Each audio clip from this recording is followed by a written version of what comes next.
Assalamualaikum warahmatullahi wabarakatuh. Perkenalkan, nama saya Dewi Putri Deira. Pada kesempatan kali ini, saya ingin menyampaikan hasil tugas UTS saya dalam mata kuliah Hukum Bisnis yang berfokus pada pembuatan perjanjian kontrak jual beli kendaraan bermotor, khususnya mobil. Saya memilih topik ini karena transaksi jual beli kendaraan bermotor merupakan salah satu aktivitas yang sangat umum terjadi di masyarakat, tetapi seringkali dilakukan tanpa dasar hukum tertulis yang kuat. Padahal mengingat nilai transaksi yang cukup besar dan potensi resiko yang bisa muncul kemudian hari.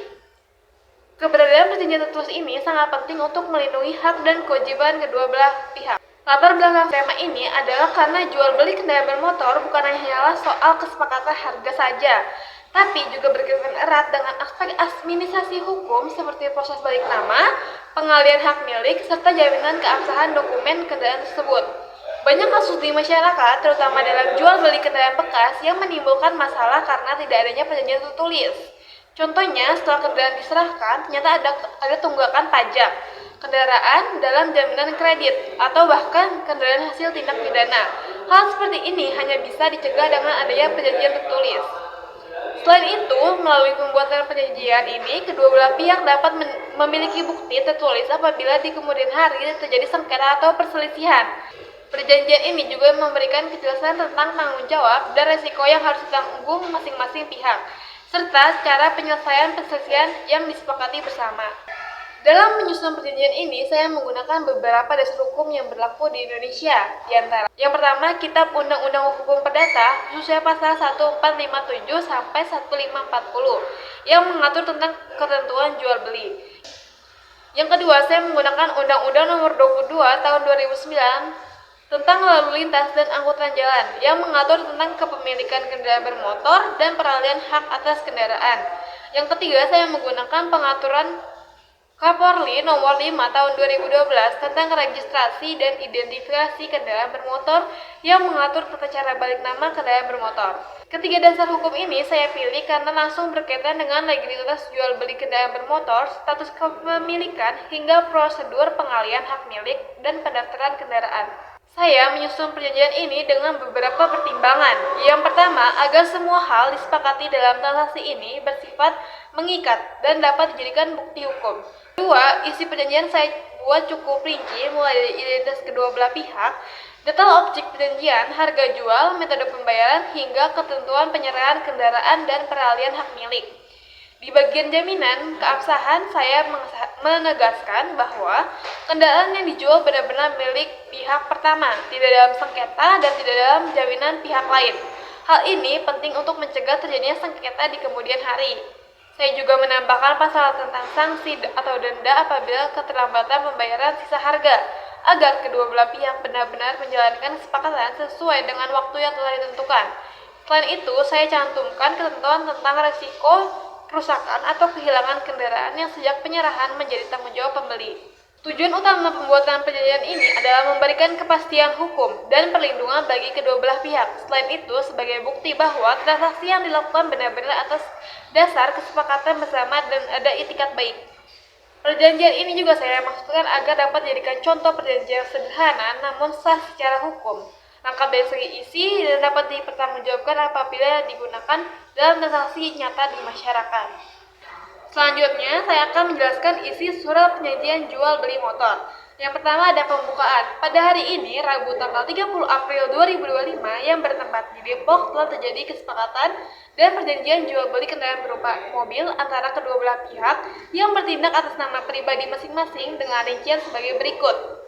Di sini ada pihak-pihak yang membuat perjanjian. Yang pertama itu ada Faturawan Bayaki sebagai pihak pertama penjual. Yang kedua itu ada Zaki Al-Fati sebagai pihak kedua pembeli.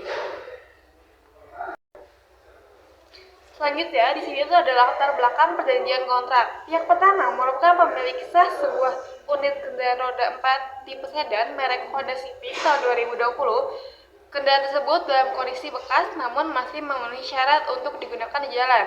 Pihak pertama berencana untuk menjual kendaraan ini kepada pihak lain. Di sisi lain, pihak kedua menyatakan minat dan kesediaannya untuk membeli kendaraan milik pihak pertama dengan kesepakatan harga serta syarat-syarat tertentu yang akan dinyatakan dalam perjanjian ini. Dengan itikat baik untuk membangun hubungan hukum yang sehat dan saling menguntungkan, kedua belah pihak secara sadar dan tanpa adanya unsur paksaan dari pihak manapun menyatakan sepakat untuk menyusun dan menandatangani perjanjian jual beli mobil ini. Penyusunan perjanjian ini dimaksudkan untuk perlindungan hukum bagi kedua belah pihak serta bertujuan untuk mengatur hak dan kewajiban masing-masing secara tertulis dan jelas. Selanjutnya, di sini ada isi perjanjian atau kontrak. Pasal 1, objek perjanjian. Pihak pertama menjual dan menyerahkan serta pihak kedua membeli dan menerima sebuah unit mobil dengan spesifikasi sebagai berikut. Merek mobil Honda Civic, tahun pembuatan 2020, warnanya putih, nomor polisi B1908 CFD, nomor rangkanya MH56412378, nomor mesin D15B895365. Kondisi bekas pakai, mesin normal, surat-surat lengkap. Mobil tersebut dilengkapi dengan dokumen resmi antara lain STNK, BPKB, faktur pembelian, dan kwitansi pembayaran pajak kendaraan tahunan terakhir. Selanjutnya itu ada pasal 2. Pasal 2, harga dan nilai jual. Kedua belah pihak sepakat bahwa nilai jual atas mobil yang menjadi objek perjanjian ini adalah sebesar 388 juta. Jumlah tersebut telah diperhitungkan berdasarkan kondisi fisik dan administratif kendaraan, serta telah disetujui oleh kedua belah pihak secara penuh tanpa adanya paksaan dari pihak manapun. Selanjutnya itu ada pasal 3, metode dan jadwal pembayaran. Yang pertama itu, pembeli akan membayar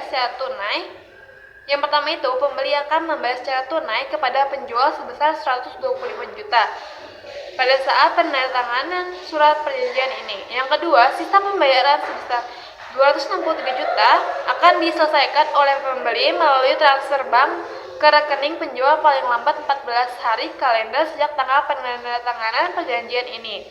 Yang ketiga itu, rincian rekening penjual akan dicantumkan dalam beberapa berita acara terpisah. Selanjutnya itu pasal 4, jaminan dan keabsahan. Penjual menjamin bahwa kendaraan tersebut merupakan milik pribadi dan tidak sedang dalam status sengketa, sitaan, atau jaminan kepada pihak lain. Yang kedua, kendaraan yang dijual bebas dari segala bentuk tuntutan pihak ketiga dan berada dalam kondisi hukum yang sah untuk dialihkan kepemilikannya. Pembeli menyatakan bahwa ia memiliki kendaraan ini secara sadar setelah melakukan pengecekan terhadap kondisi fisik dan legalitas dokumen kendaraan. Pasal 5, penyerahan kendaraan dan dokumen. Penyerahan fisik kendaraan beserta seluruh dokumen legal dilakukan pada tanggal 1 Mei 2025, bertempat di kediaman pihak pertama.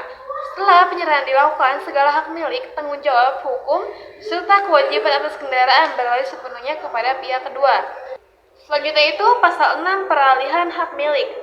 Yang pertama, kendaraan sepenuhnya menjadi hak milik pembeli setelah seluruh pembayaran lunas diterima oleh penjual. Yang kedua itu, proses balik nama STNK dan BPKB akan dibantu oleh penjual, tetapi seluruh biaya administrasi menjadi tanggung jawab pembeli. Pasal 7, sanksi dan denda. Yang pertama, keterlambatan pembayaran sisa harga jual oleh pembeli akan dilaksanakan denda sebesar 1% dari sisa pembayaran untuk setiap hari keterlambatan. Yang kedua, jika keterlambatan melebihi 10 hari, penjual berhak membatalkan perjanjian ini secara sepihak dan uang muka yang telah dibayarkan telah dikembalikan. Pasal 8, resiko dan tanggung jawab. Setelah penyerahan kendaraan, segala resiko, kerusakan, kehilangan, atau kejadian lainnya menjadi tanggung jawab pembeli. Yang kedua, apabila kendaraan hilang sebelum pelunasan, maka pembeli tetap wajib melunasi sisa pembayaran sesuai perjanjian. Selanjutnya, pasal 9, penyelesaian perselisihan. Apabila terjadi perselisihan dalam pelaksanaan perjanjian ini, kedua belah pihak sepakat untuk menyelesaikan secara musyawarah. Jika tidak tercapai mufakat, maka penyelesaian akan ditempuh melalui jalur hukum Pengadilan Negeri Depok.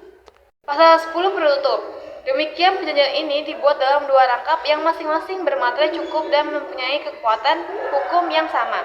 Perjanjian ini mulai berlaku sejak tanggal ditandatangani oleh kedua belah pihak. Dibuat di Depok tanggal 30 April 2025. Di sini terdapat tanda tangan yang bermaterai untuk mengesahkan perjanjian tersebut. Di sini juga terdapat beberapa saksi-saksi yang akan menjadi saksi perjanjian tersebut. Selanjutnya ini adalah referensinya. Demikian yang dapat saya sampaikan mengenai perjanjian kontrak jual beli kendaraan bermotor ini. Harapan saya dengan adanya perjanjian tertulis ini, masyarakat bisa lebih sadar pentingnya legalitas dalam setiap transaksi, khususnya untuk barang-barang bernilai tinggi seperti kendaraan bermotor. Terima kasih atas perhatiannya. Wassalamualaikum warahmatullahi wabarakatuh.